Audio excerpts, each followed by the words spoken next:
Our heads are spinning right now with the bailout mania. First, we were told that Bear Stearns was too big to fail. Then we were told that Freddie, Fannie were too big to fail. Then we were told that AIG was too big to fail. What's next? Starbucks, too big to fail.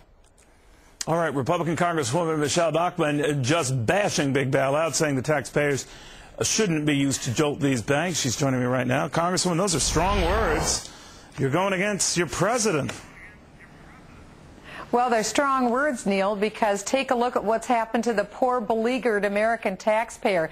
Against their will, unwittingly, without input from members of Congress, they've been put on the hook for almost $1 trillion worth of bailouts, and it doesn't seem like there's any end in sight. This is pretty serious business, and essentially it's been our Treasury Secretary and the Federal Reserve Chair who've been acting in concert, and we're kind of worried in Congress when a Friday night rolls around, because then it seems like that's when all of these actions take place, is over a weekend. We come back into Washington after being in our district and find out, guess what?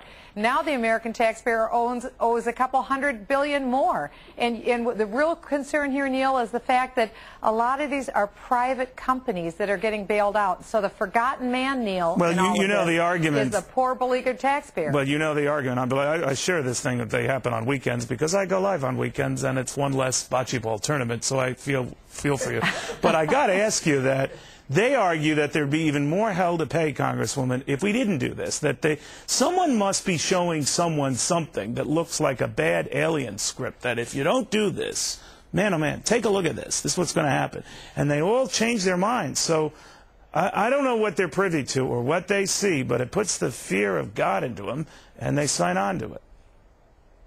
Well, there's nothing better than transparency, Neil, and I think that's why you need to have some scrutiny from members of Congress. I sit on Financial Services Committee, and I think it's absolutely imperative that we have more words and more evidence from the Federal Reserve Chair and from Hank Paulson. One thing that my colleague Scott Garrett has called for is to set up a select committee just for the purpose of examining what's happened so far on these bailouts and what prospectively we may be looking at. We need to do this. This is unprecedented. It has never happened before, where private investment banks have access to the discount window. I'm not jaded, but me thinks that the Republicans, and when this starts with Senator McCain and Sarah Palin, when they're railing against this sort of thing, is it really just to further divorce themselves from the president, to try to prove, look, we are definitely not a third term of Bush, and that's what's going on here?